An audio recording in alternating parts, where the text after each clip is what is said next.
और एक चीज ये भी तय कर लो, बीजेपी कांग्रेस वालों को गाड़ियां लगा लो, पैसा उनसे ले लो, वोट लक्ष्मण मोहाल को डाल दो। बहुत पैसा उनके पास, बहुत पैसा है।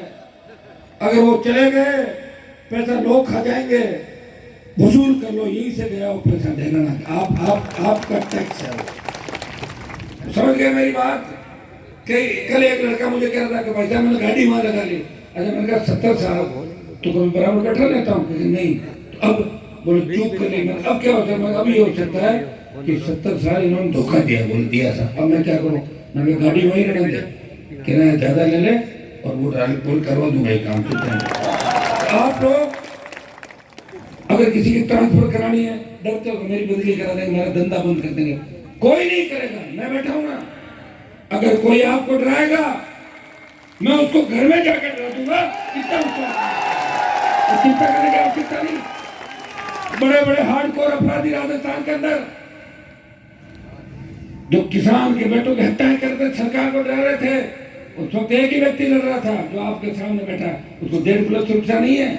एक दो सिपाही साथ के ले जा रहा हूँ, ये बच्चे घर के बच्चे हैं। मेरी सुरक्षा ईश्वर करता है, या आप लोग करते हो, या मेरे छोटे भाई करते हैं। मैं किसे नहीं देता। न भाजपा की आंधी चल रही है राजस्थान का। राजस्थान का जवान चाहता है कि पेपर लीक की घटना ही नहीं हो, दोबारा से बजरी माफिया का आतंक नहीं हो, किसी बहन बेटी अबला की चीख पुकार सुनने को नहीं मिले। चलती बस में रेप, थाने तहसील आईसीयू कलेक्ट्रेट के अंदर किसान फंदे फांसी के फंदे को चूम लेता है। ये जो बलात्कार की घटनाएं राजस्थान में हो रही है, जिस तरह किसान कर्जे के बोझ के तले आत्महत्या कर रहा है और जवान के हाथ में कलम की जगह एमडी इसमें की पूरी पकड़ा दी जाती है, या उसको बंदूक देके अपने ही भाइयों के खिलाफ लड़ने के लिए तैयार किया जाता है। ये कौन तैयार कर रहा है? ये कांग्रेस और भारतीय जनता पार्टी का गठबंधन तैयार कर रहा है। 25 साल पहले राजस्थान की तस्वीर आपको बताना। जब मैं विश्वविद्यालय के अंदर अध्यक्ष हुआ करता था, तब बाहर से लोग अपने बच्चों को पढ़ाने के लिए राजस्थान लाते थे। अजमेर की मेयो, वनस्थली, महारानी कॉलेज, राजस्थान विश्वविद्यालय, सेंट जेवियर, एमजीडी, अजमेर की सोफिया, ये बड़े नाम राजस्थान के अंदर थे जो बच्चों को बीट्स पिलानी, बच्चों को लाते थे। वो कहते थे कि शांत वातावरण में हमारे बच्चे पढ़ेंगे। दुर्भाग्य से कोटा और सीकर को छोड़ दो, लोगों ने आना बंद कर दिया। और आना इसलिए बंद कर दिया कि अपराधी सरेआम गोलियां चलाते हैं। ढाणी खेत में रहने वाले किसान के बेटों की हत्याएं की जा रही है। कई हमारे पुलिसकर्मी शहीद हो गए इन बदमाशों से लड़ते लड़ते। भाइयों, कौन जिम्मेदार है इसके लिए? सरकार किसकी रही? 98 से लेकर जब हम वोट डालना शुरू हुए तो 23 तक राजस्थान में 2 ही व्यक्तियों ने राज किया, गहलोत और वसुंधरा आंटी। 2 ही लोग राज किया। वसुंधरा का राज आपने देखा था, नारे लगते थे, सूर्य अस्त वसुंधरा मस्त, 8 PM नो सीएम।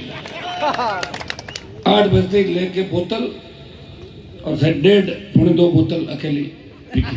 ये सही बात है, मैं गलत नहीं कह रहा हूं। मैं तो वहीं से आया हूं, बीजेपी पार्टी से। ये राजस्थान गली गली शराब की दुकानें खोल दी। हम शराबबंदी की बात करें, सरकार कह रही है हमारा तो रेवेन्यू दारू से आता है। 35,000 करोड़ से ज्यादा दारू से रेवेन्यू आता है सरकार का, इसलिए सरकार दारू बेचती है। अगर शराबबंदी 35,000 करोड़ का जो रेवेन्यू आता है, 7-8 हजार करोड़ रुपए किसान की फ्री बिजली करने के लगता है। फ्री बिजली करो किसानों की, सेस हटाओ पेट्रोल डीजल पे।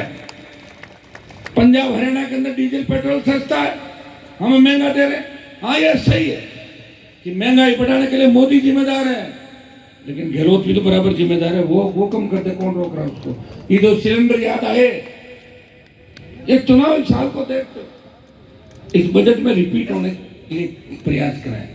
जो सबसे बड़ा भ्रष्टाचार हुआ, राजनीतिक भ्रष्टाचार हुआ, जो सबसे बड़ा भ्रष्टाचार, खरीद फरोख्त का खेल चला, लाल डायरी, नीली डायरी की बातें चली, इधर कांग्रेस और भारतीय जनता पार्टी के नेताओं के नाम थे। रुक गई लाल डायरी। 3 पन्नों के बाद जब चौथा पन्ना खुला तो आधी बीजेपी लाल डायरी के अंदर थी, बात करते हुए, पैसे लेते हुए, देते हुए। होटलों में सरकार रही। कोरोना